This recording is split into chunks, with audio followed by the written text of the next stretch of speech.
Bienvenue à ce webinaire live, présentation de notre dernier robot mobile Soto. Hem, nous avons 2 activités en même temps, une présentation physique avec, des clients présents ici à Vélizy et nous sommes avec vous en direct pour vous présenter, le Soto. Je m'appelle Pierre-Antoine, je suis responsable d'activité robot mobile pour Young Irish France et je suis accompagné de Dirk qui va arriver dans quelques instants, qui est, l'expert groupe pour le Soto, qui vous fera une présentation de cette machine en détail. Alors, on va démarrer par la présentation de la gamme robot mobile. En plus de ce dernier AMR Soto, on a une large gamme de robots mobiles qui sont constitués de différents AGV et AMR. Le premier de la gamme, c'est le Transpalette ERE 225A qui permet d'aller d'un point A à un point B de manière automatique, transporter de manière automatique les charges. Et on a aussi, pour le transport sol-sol, le tracteur EZS-A. Heu, ensuite, nous avons 2 gerbeurs, un avec des longerons et un avec des fourches en porte-à-faux, qui permettent d'avoir, une flexibilité dans toutes les applications, qui nécessitent, de la prise en hauteur. En plus de ces AGV, on va dire standards, qui sont basés sur des chariots, principalement, série, nous avons un tridirectionnel auto-VNA EKX 516, KA, qui permet de faire du stockage automatique grande hauteur, jusqu'à 13 mètres, avec une densité de charge, qui est, intéressante. Pour, finaliser cette gamme, on a 2 AMR, Herculi S et Herculi M, donc transport sous charge, qui vont venir, permettre d'avoir une flexibilité et une polyvalence, sur, sur ce type d'application. Voilà, donc nous avons une large gamme de produits, et de solutions, robots mobiles que le Soto est en train de venir compléter. On va revenir en détail sur les applications et les avantages de cette typologie de machine. Mais je vais vous parler encore un petit peu plus de ce qu'est, Young Irish France et quels projets on a déjà menés, en termes de robots mobiles au sein de la France. Dans le monde, c'est 450 projets qui ont déjà été réalisés en robot mobile, plus de 1 500 robots qui ont été installés chez différents clients. En France, c'est 45 projets, 130 robots mobiles déjà vendus depuis 10 ans. Donc nous sommes un acteur majeur sur le marché, référent, avec une large gamme comme vous avez pu le voir. La carte de France que vous pouvez visualiser, elle montre aussi que, on est partout en France et pas sectorisé juste à quelques endroits, où l'activité, mais vraiment on a la possibilité d'installer partout en France. Et notre particularité, c'est qu'on a la capacité de répondre à des projets avec une machine, un AGV ou des flottes entières, 10, 15, 20 machines ou plus, évidemment. Hem, pour, accompagner, ces projets, on a un réseau assez dense, de techniciens après-vente, plus de 540 en France, dont 50 qui sont spécialisés sur l'automatisation. C'est une vraie force, pour pouvoir proposer des solutions complètes, de la définition initiale du projet jusqu'à la maintenance, des différents robots sur site. Ces robots, ils vont pouvoir s'interfacer avec différentes solutions qu'on propose, des convoyeurs, du rayonnage, des solutions énergétiques.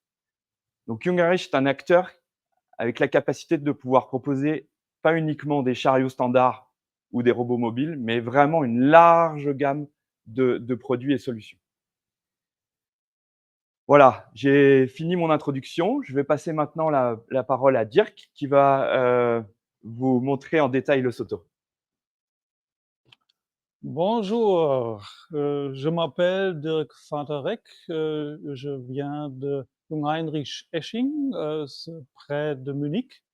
Munich, c'est le siège de développement de robots mobiles et aussi le siège de l'entreprise Magasino. Magasino, c'est une filiale de Jungheinrich. Et Magasino a livré beaucoup de robots mobiles, s'appelle Toru, à plusieurs clients. Cette robot, Toru, c'est pour les boîtes à chaussures. Et les gens ne sont pas encore nécessaires et les clients ont demandé est-il possible d'avoir cette robot pour les bacs? Et nous avons répondu oui, c'est possible. Et maintenant, voici le résultat de développement en collaboration avec les clients. Et cette robot, c'est le Soto ici. Le Soto est en production en série depuis 2023 et plusieurs clients ont déjà cette robot sur site. Maintenant, je vais expliquer un peu des détails. Le Soto se compose d'un châssis avec des roues omnidirectionnelles pour garder la place et pour avoir des chemins avec une largeur minimum. La batterie, c'est là-bas. Nous avons aussi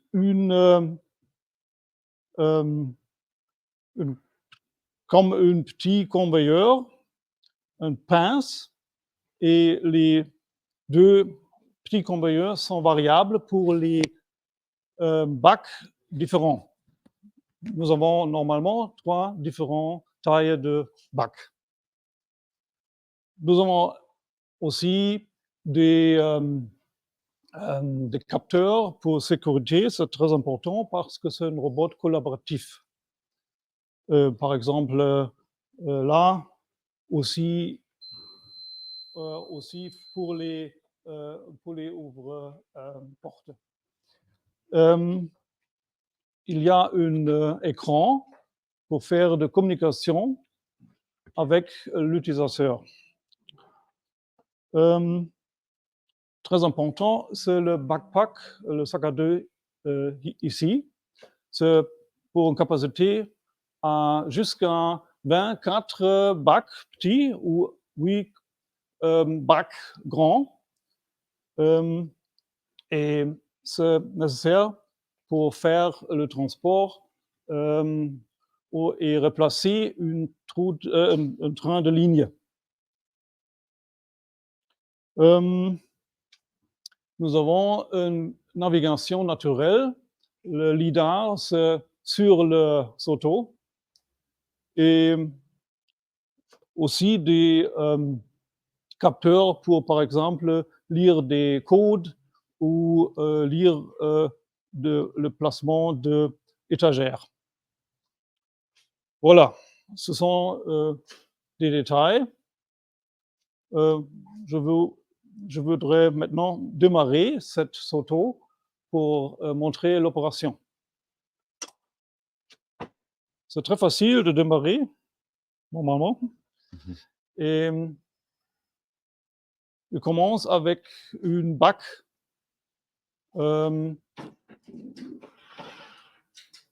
Et c'est une opération normale, mais c'est aussi possible d'avoir le conveyeur, mais ce n'est pas nécessaire d'avoir un conveyeur. C'est fait pour les étagères, par exemple, rayon dynamique et aussi des autres étagères, mais c'est nécessaire d'avoir dynamique, un rayonnage dynamique ou un conveyeur. C'est le grand bac. Et le Soto met déposer cette bac sur l'étage. L'étage, ce sont le trop bas étage, ce sont 400 mm et l'autre étage, c'est possible 1500 mm et 100 étapes. C'est possible d'avoir une étagère selon les besoins de clients.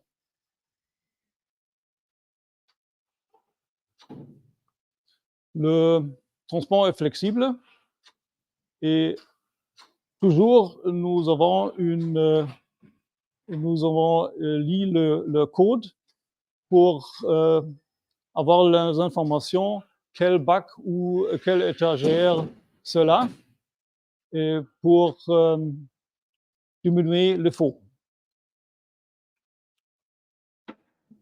Alors, ce n'est pas de problème de faire les travaux ou des opérations pour les personnes et ensemble le robot ici, parce qu'il y a beaucoup de capteurs de sécurité. C'est un peu comme une autre AGV, mais la navigation, c'est très confortable et c'est aussi possible pour vous, en cas de modification, faire tout seul avec ce programme de Soto.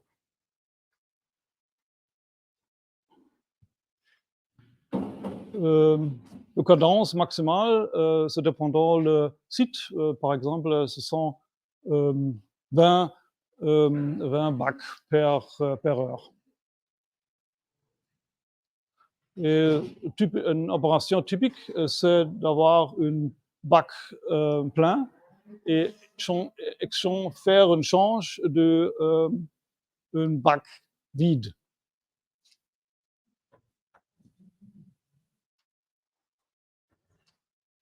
Nous n'avons pas de réflecteur pour navigation, seulement un peu de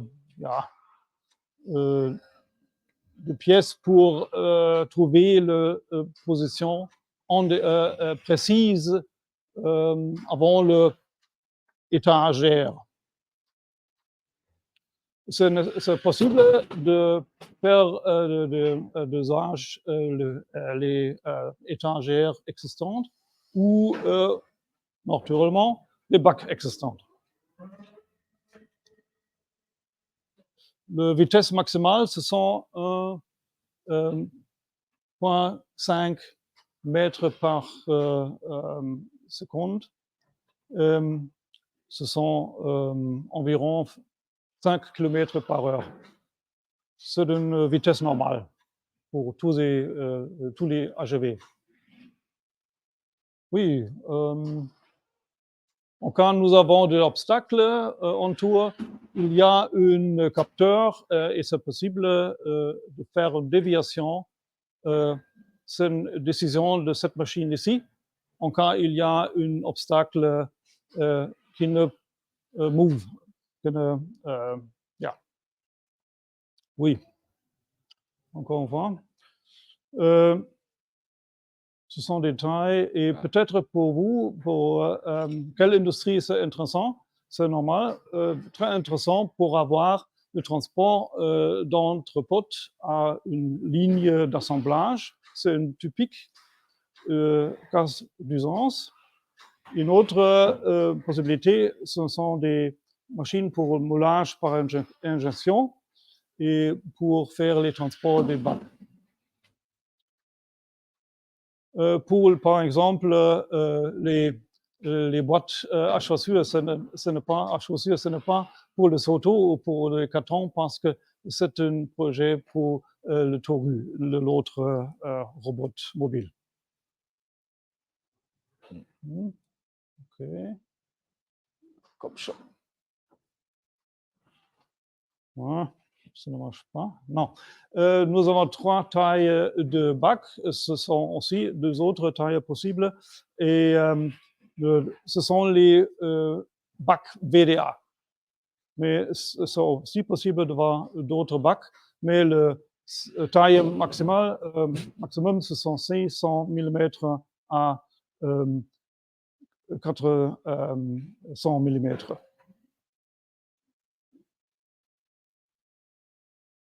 Non, ne marche pas. Ok. Je voudrais aussi montrer, ah ja, sur l'étagère ici, rayonnage dynamique. Non? Mais pas de problème avec, c'est mon ami. Et nous avons rayonnage dynamique normal. Et en cas vous avez par exemple un train de ligne, c'est peut-être un cas d'usage pour cette machine ici. Et en cas vous avez une mini-load, un entrepôt pour les petites charges, c'est un cas d'usage d'utilisation de ce auto typique. Et l'avantage de cette machine, c'est nous avons deux fonctions et un robot. Le transport automatique, complètement automatique, et aussi manipulation, prélever les bacs et de transport comme une route, train de route, autre train de ligne.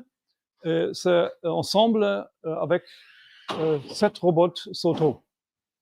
C'est la raison, c'est l'idée derrière cette Soto, de tâches et un robot comme ça pour, par exemple, 24 jusqu'à 24 bacs. Et tous les transports et toutes les manipulations, c'est complètement automatique. Pas de, ce n'est pas nécessaire d'avoir des gens pour faire toutes les manipulations avec les bacs. OK. Encore, vous avez des questions, nous serons là pour vous. Et voilà. Merci Dirk pour cette présentation. Donc, on va passer aux questions-réponses. Je ne sais pas si vous en avez, on va pouvoir y répondre. Ouais. Vous avez des questions? OK. Alors, on a une première question. Comment le robot repère un emplacement, prise ou dépose de bac? Donc, Dirk, tu nous l'as dit tout à l'heure, il se repère avec les QR codes qui sont sur l'étagère. Ce qui est à mentionner aussi, c'est qu'en partie basse de l'étagère, il y a une fixation métallique sur laquelle il se cale. Donc, si l'étagère bouge légèrement, ce n'est pas important. Qu'en fait, le robot va venir se caler par rapport au repère qu'il y a sous l'étagère, qui, elle, est fixe avec l'étagère. Donc, on peut tout à fait avoir un nettoyage qui s'effectue, c'est-à-dire on enlève l'étagère, on nettoie, on la remet pas tout à fait à la même position, mais assez proche.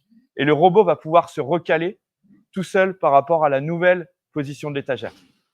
Si vous la bougez beaucoup, là, il va avoir un souci. Voilà, je pense qu'on a répondu à la première question. Il doit en avoir une autre. Si vous en avez, on est à votre écoute. OK.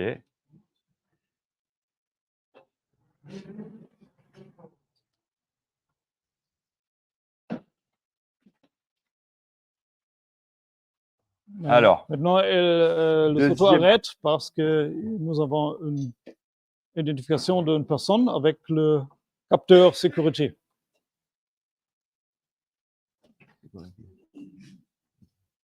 Okay.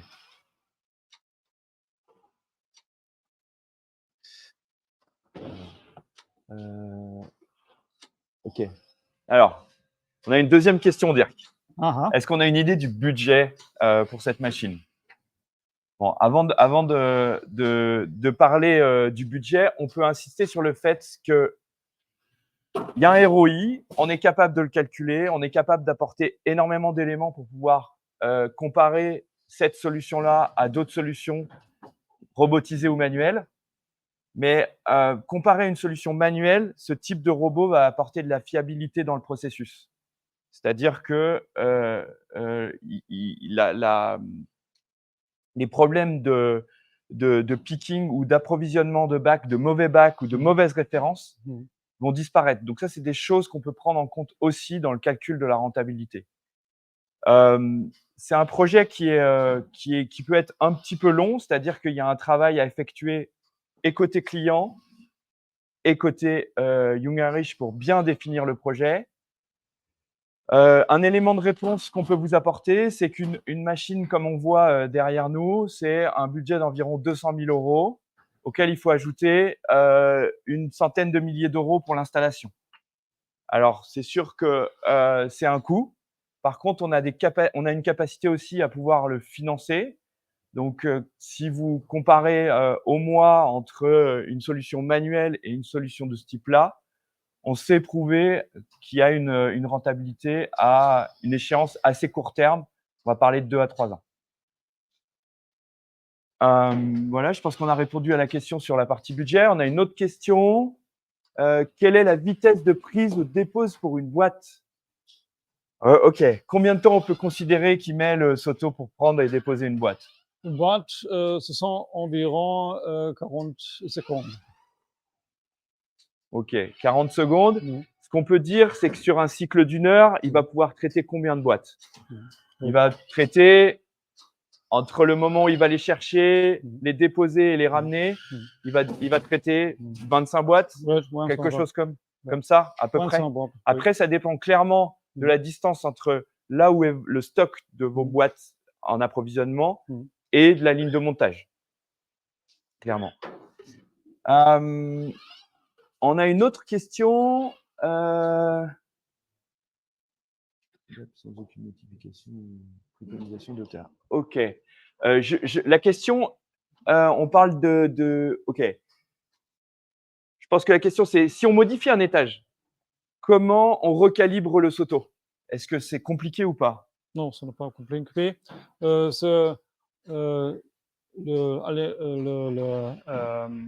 La première étape, c'est seulement d'avoir 7 étagères dans les programmes, mais ce sont les étagères normales ou standards.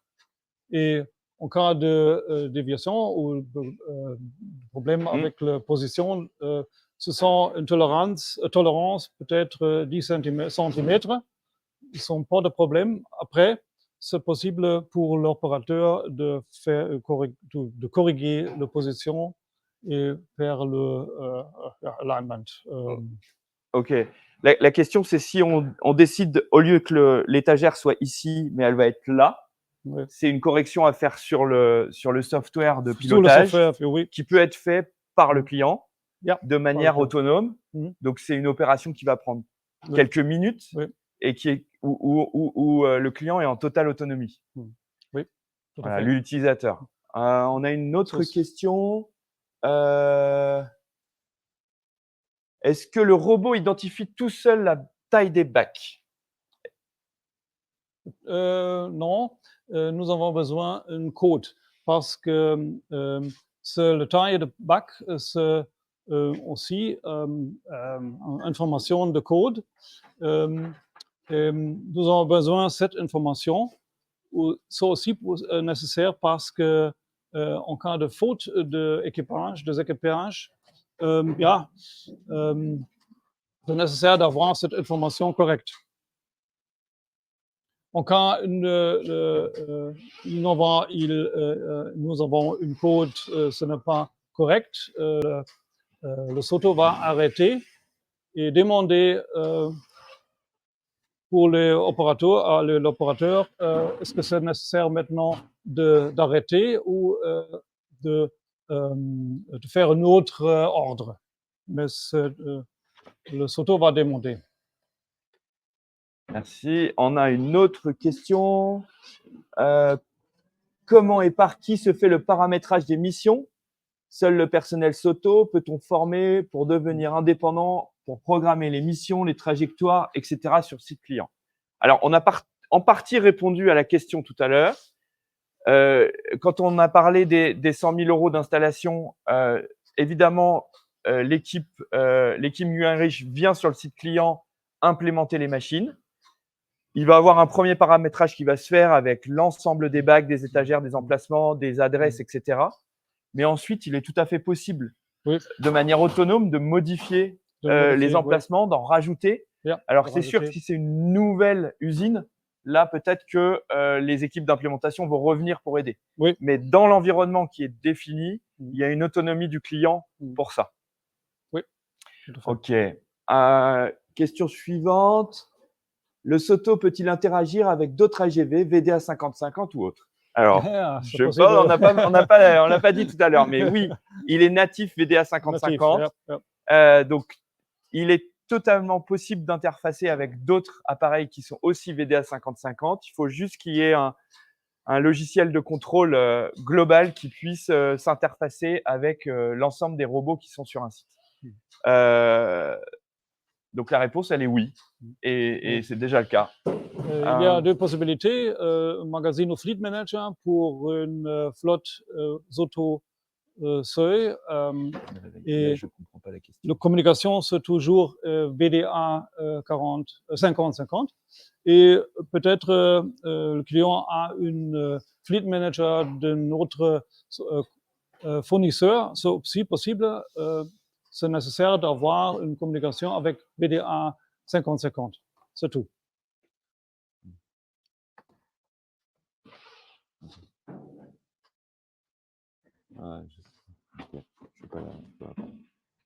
On a une autre question. Peut-on coupler l'action de dépose du bac à l'emplacement avec un système de validation dans SAP? Donc, évidemment que le Soto, il est interfacé avec le RP client. Oui. Donc, à chaque prise et dépose de bac, il va envoyer l'information au système de contrôle qui, lui, va discuter avec le RP pour pouvoir lui dire oui, j'ai pris le bac ou oui, je l'ai bien déposé à tel endroit, à telle adresse. Et c'est l'intérêt aussi d'une solution automatique, c'est qu'il va avoir une traçabilité de l'ensemble des marchandises à partir du début à la fin de la manipulation. Donc, oui, la réponse est et on a une communication complète. OK. Je pense qu'on a… Sur les questions, on a dû faire le tour. Ou est-ce qu'il y en a encore une? Est-ce que vous avez des questions suite à toutes ces…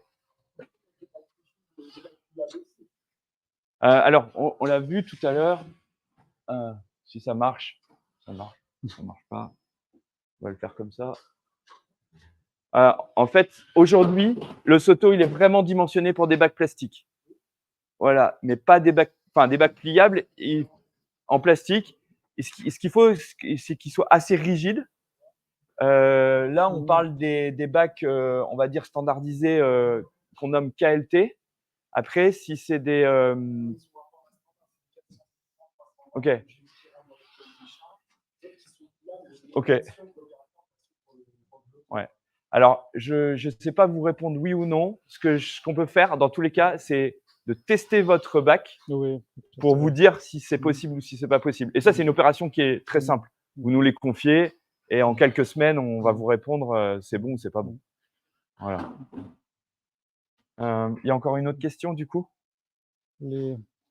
Allez. Nous faisons le test au Munich, au siège de Magazino. Nous avons une aréal pour tester des AGV, des autos et aussi des bacs ou des autres charges.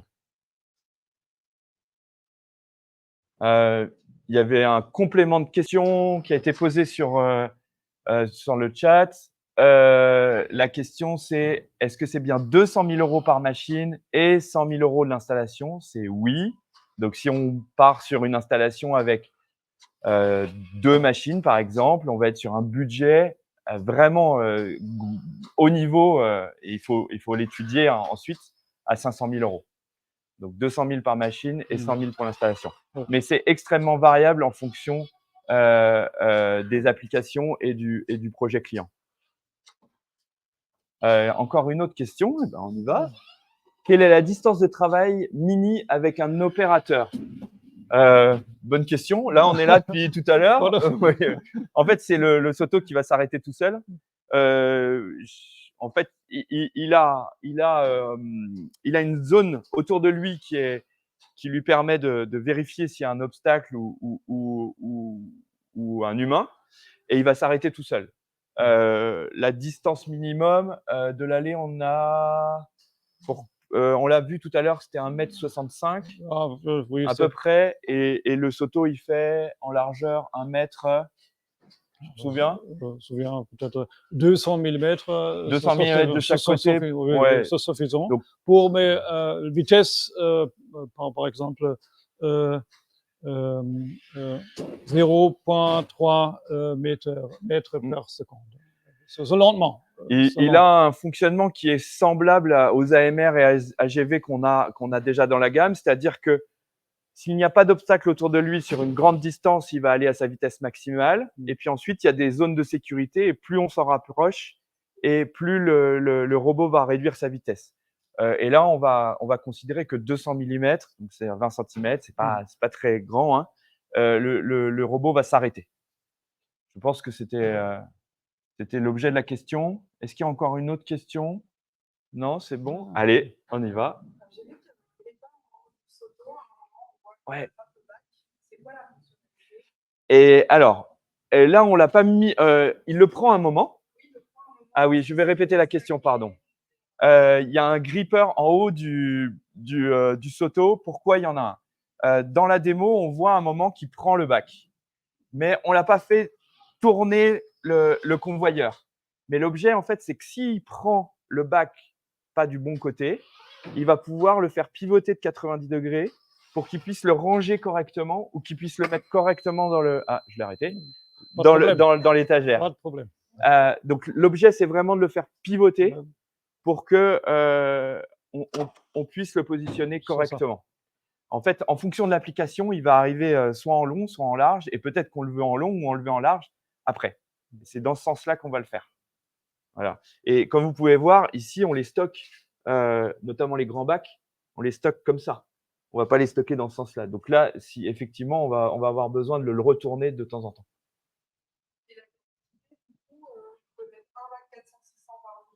Donc là, on est dans une configuration où il y a 4 niveaux, mais on peut aller jusqu'à 5 niveaux. 5 niveaux sont possibles. Et le total max, c'est 24 bacs. Voilà. Mais ça dépend de la taille des bacs. Si on prend que des grands bacs, on va être à 2 bacs par niveau, donc 10 bacs max. Voilà. Sachant que la hauteur du bac joue, évidemment. En fait, le robot, il est standard. Il n'y a quasiment aucune option à part cette interface étagère qui va être customisée pour l'application client.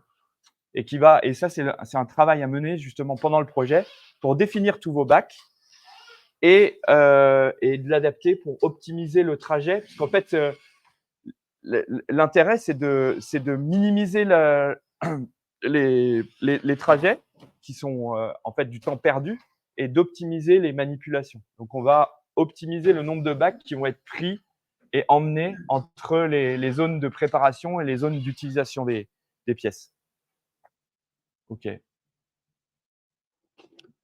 En cas cette Soto s'arrête, nous avons l'information dans l'écran tactile, et pour l'opérateur, c'est facile de lire et de faire un dépannage. Normalement, c'est très facile. OK. Bon, on vous remercie de votre attention. Vous avez compris qu'on était prêt à répondre à vos projets pour la manipulation de bacs. Donc, n'hésitez pas à nous solliciter. Vous avez des interlocuteurs dédiés à l'automatisation qui sont disponibles. Je vous remercie vivement d'avoir participé à ce webinaire live, et je vous donne rendez-vous bientôt pour d'autres solutions. Merci à tous.